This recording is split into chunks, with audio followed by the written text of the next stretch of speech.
అందరికీ నమస్కారం. నిర్మలా భక్తి సాగరం ఛానల్‌కు స్వాగతం. ఈరోజు మనం లక్ష్మీదేవి ఇంకా జ్యేష్ఠాదేవి గురించి మాట్లాడుకుందాం. మీరు మొదటిసారి నా ఛానల్ చూస్తున్నట్లయితే సబ్స్క్రైబ్ చేసి లైక్ చేయండి. లక్ష్మీదేవి ఐశ్వర్యానికి దేవత, జ్యేష్ఠాదేవి దారిద్ర్య దేవత. ఒకసారి వీరిద్దరికీ ఓ చిన్న అనుమానం వచ్చింది.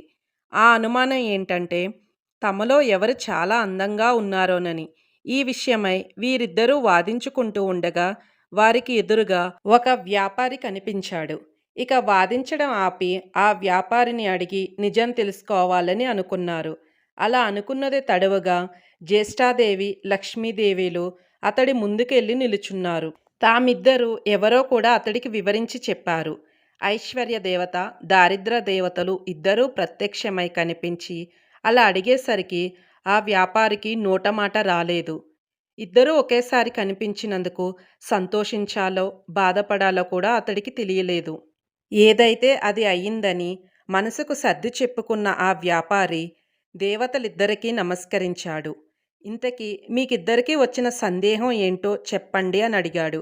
అప్పుడు జ్యేష్ఠాదేవి, లక్ష్మీదేవిలు తమకు వచ్చిన సందేహాన్ని చెప్పి ఎవరు అందంగా ఉన్నారో చెప్పమని అడిగారు.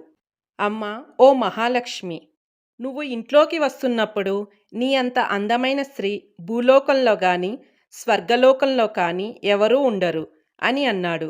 అలాగే అమ్మా, ఓ జ్యేష్ఠాదేవి, నువ్వు ఇంటి నుంచి బయటికి వెళుతుంటే నీ అందం సొగసు వర్ణించేందుకు మాటలు చాలవు. ఆ సమయంలో అంతే. విషయం విన్న ఆ వ్యాపారి భయంతో వణికిపోయాడు. ఇద్దరిలోనూ లక్ష్మీదేవి అందమైనదని అతడికి తెలుసు. అయితే నిజాన్ని చెబితే జ్యేష్ఠాదేవికి కోపం వస్తుంది. ఆమెకు కోపం వస్తే తనని ఇంకా పేదవాడిని చేసేస్తుందని తెలుసు.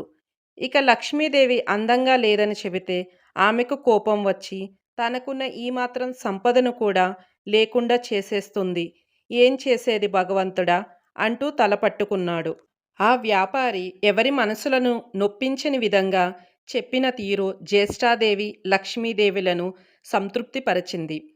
అతడు ఇద్దరినీ విజేతలుగా నిర్ణయించాడని వారిద్దరూ అర్థం చేసుకున్నారు. దాంతో ఇద్దరూ అతడి నిర్ణయానికి సంతోషపడుతూ అక్కడి నుంచి మాయమయ్యారు. నా ఛానల్పై మీకున్న ఆసక్తికి ధన్యవాదాలు. వెంటనే సబ్స్క్రైబ్ చేసుకోండి. ఒక్కసారి సబ్స్క్రైబ్ చేస్తే నా ఛానల్ మీ ఇంటికే వస్తుంది. Thank you.